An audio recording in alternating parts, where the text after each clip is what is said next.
پیارے بھائیوں، اب جو چیزیں میں آپ لوگوں کے سامنے ذکر کرنا چاہتا ہوں وہ ہے جادو، کہانت اور نجومیت۔ اللہ رب العزت نے سورۃ البقرہ آیت نمبر 102 کے اندر جادو کو کفر قرار دیا ہے اور ارشاد فرمایا کہ ایسے لوگوں کا آخرت میں کوئی حصہ نہیں ہے جو جادو کرتی ہیں یا جادو کرواتے ہیں۔ اسی طرح میرے بھائیوں، طبرانی کے اندر حدیث ہے، اللہ کے رسول صلی اللہ علیہ وسلم نے ارشاد فرمایا جو جادو کرے یا جادو کروائے اس کا ہمارے ساتھ کوئی تعلق نہیں ہے۔ اسی طرح میرے بھائیوں، جادو ان 7 گناہوں میں سے ایک ہے جو انسان کی ہلاکت کا سبب بن جاتی ہیں، جو کہ صحیح بخاری کی حدیث کے اندر وارد ہیں۔ اسی طرح میرے بھائیوں، جادوگر کی سزا جو حدیث میں مروی ہے کہ تلوار کے ساتھ اس کا سر قلم کر دیا جائے۔ اسی طرح میرے بھائیوں، اللہ رب العزت نے سورۃ النساء آیت نمبر 51 کے اندر یہودیوں کے بارے میں ارشاد فرمایا ہے، یؤمنون بالجبت والطاغوت، یہ لوگ جبت اور طاغوت پر ایمان رکھتے ہیں۔ عمر رضی اللہ تعالی عنہ کا قول ہے جبت سے مراد جادو ہے، اور جناب جابر ابن عبداللہ رضی اللہ تعالی عنہ کا قول ہے کہ طاغوت سے یہاں مراد کاہن ہے جس پر شیطان اترا کرتا تھا، اور ہر قبیلے کا الگ الگ کاہن ہوتا تھا۔ اور ہر مسلمان اس بات کو اچھی طرح جان لے کہ جادوگر کی سزا جو حدیث میں مروی ہے کہ تلوار کے ساتھ اس کا سر قلم کر دیا جائے، لیکن ہمیں افسوس کے ساتھ یہ بات کہنا پڑ رہی ہے کہ جادوگر جو کہ قرآن اور حدیث کی روشنی میں کافر ہے، اس کی شیطانی حرکتوں کو اور شعبدہ بازیوں کو دیکھ کر کچھ لوگ اسے اللہ کا ولی تصور کرتے ہیں۔ میرے بھائیوں، جادو کی کمائی حرام اور خبیث ہے۔ جاہل، ظالم اور کمزور ایمان والے لوگ جادو کے عمل کے لیے جادوگروں کا رخ کرتے ہیں اور جادو کے ذریعے لوگوں پر ظلم اور زیادتیاں کرتے ہیں، اور کچھ لوگ جادو کے علاج کے لیے جادوگروں کے پاس جاتے ہیں۔ نبی صلی اللہ علیہ وسلم سے اس بارے میں سوال کیا گیا تو آپ نے ارشاد فرمایا ہی من عمل الشیطان، یہ شیطانی عمل ہے۔ البتہ قرآن کریم کی آیات سے اور نبی صلی اللہ علیہ وسلم کی احادیث کے اندر جو دعائیں مروی ہیں ان سے علاج کیا جا سکتا ہے۔ اور میں یہاں ایک نقطے پر روشنی ڈالنا چاہتا ہوں کہ کچھ لوگ جب جادو کا علاج کروانے کے لیے کسی علاج کرنے والے کے پاس جاتے ہیں تو ان کو یہ پہچان نہیں ہوتی کہ یہ علاج کرنے والا قرآن و سنت کی روشنی میں علاج کرنے والا ہے یا جادوگر ہے۔ میرے بھائیوں، ان باتوں کو آپ لوگ اچھی طرح اپنے ذہنوں میں بٹھا لیجئے۔ اگر علاج کرنے والا آپ سے یہ کہتا ہے کہ مریض کے والد کا نام کیا ہے، اس کی والدہ کا نام کیا ہے، آپ کے گھر کی چوکھٹ کس طرف ہے، کوئی بال مجھے لا کر دو، کوئی رومال مجھے لا کر دو، یا چادر کا ٹکڑا لا کر دو، یا بخور کا دھواں دو، یا مرغا ذبح کر کے مرغے کو فلاں جگہ میں پھینک دو، یا بکرا ذبح کر کے بکرے کے سر کو جنگل میں پھینک دو، یا وہ میرے بھائیوں آپ لوگ دیکھیں کہ اپنے ہونٹوں کے اندر پھسر پھسر کرتا ہے تو سمجھ لیجئے کہ وہ طلسم پڑتا ہے اور شیاطین اور جنات سے علاج کر رہا ہے، جادو کے ذریعے یہ سب کچھ کر رہا ہے۔ تو میرے بھائیوں اس سے ہوشیار ہو جاؤ، وہ جادوگر ہے، شیطان ہے، کافر ہے، اس سے بچ کر رہو۔ اور میں ایسے تمام لوگوں سے گزارش کرتا ہوں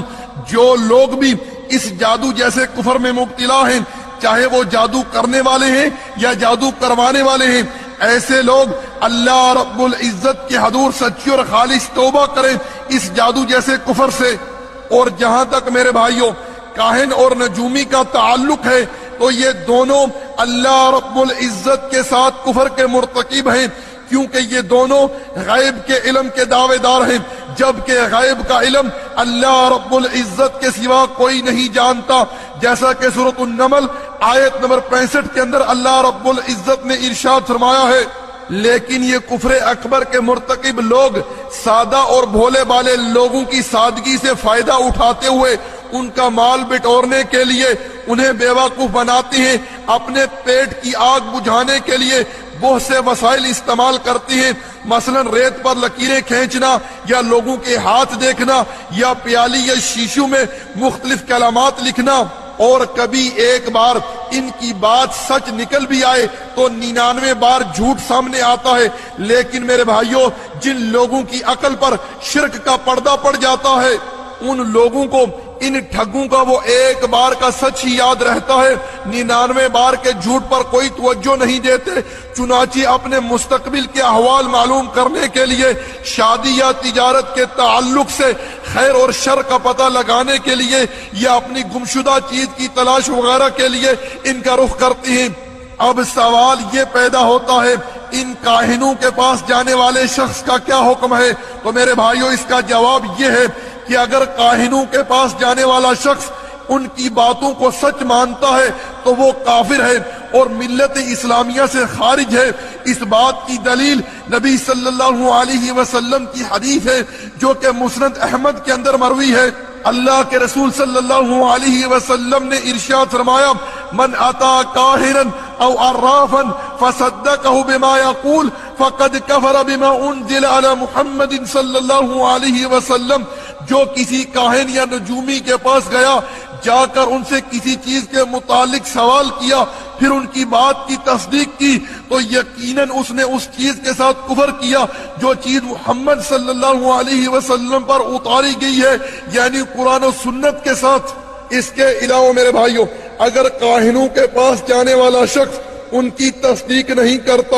اور نہ ہی ان کے بارے میں علم غیب جاننے کا عقیدہ رکھتا ہے، بلکہ فقط تجربے کے طور پر جاتا ہے، تو ایسا انسان کافر تو نہ ہوگا لیکن اتنا بڑا گناہگار ہوگا کہ اس کی 40 روز کی نماز قبول نہ ہوگی۔ اور اس بات کی دلیل صحیح مسلم کی حدیث ہے جس میں اللہ کے رسول صلی اللہ علیہ وسلم نے ارشاد فرمایا کہ جو کسی کاہن یا نجومی کے پاس گیا، جا کر اس سے کسی چیز کے متعلق سوال کیا، تو اس کی 40 روز کی نماز قبول نہ ہوگی۔ پیارے بھائیوں، کہانت اور نجومیت کے تعلق سے آپ لوگ ایک بات اور بھی جان لیجئے کہ آج کل پاکستان کیو ٹی وی کے اوپر ایک صاحب استخارہ کی آڑ میں کہانت اور نجومیت کرتے ہیں اور لوگوں کو غیب کی خبریں دینے کے دعوے کرتے ہیں۔ میرے بھائیوں، اس میں کوئی شک نہیں ہے کہ استخارہ اللہ کے رسول کی سنت ہے، لیکن اللہ کے نبی نے ایسی کوئی تعلیم اپنی امت کو نہیں دی